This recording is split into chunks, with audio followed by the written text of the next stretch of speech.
On a quitté en 62. On s'est évadé en fait.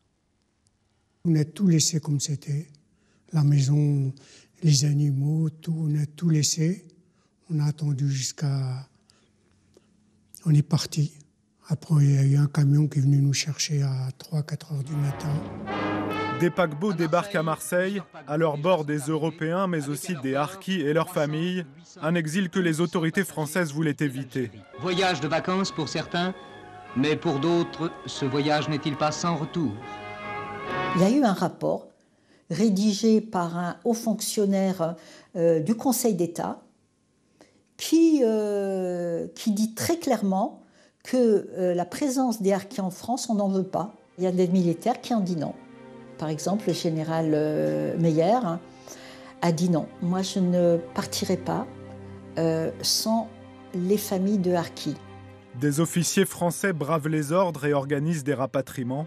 Sur les 250 000 supplétifs de l'armée recensés en Algérie, 40 000 environ gagnent l'Hexagone avec l'aide des militaires. On est parti à Marseille. De Marseille, on a été à Rivesaltes. C'était un camp entouré de barboulets. On n'avait pas le droit de sortir. Prisonniers. On était des prisonniers. Pas d'école, rien du tout. Il y avait le froid, je me rappelle, c'était en hiver.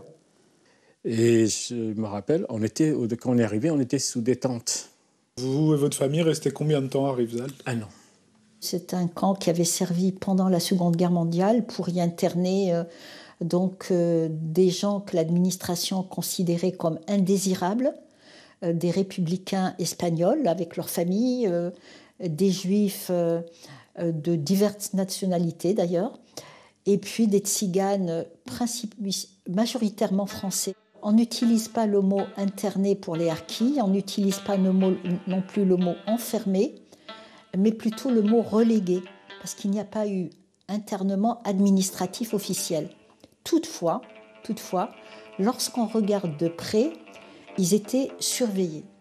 Rivesaltes, Saint-Maurice-l'Ardoise ou sur ces images Bias dans le Lot-et-Garonne, les harkis rapatriés avec l'aide de militaires sont conduits dans des camps du sud de la France.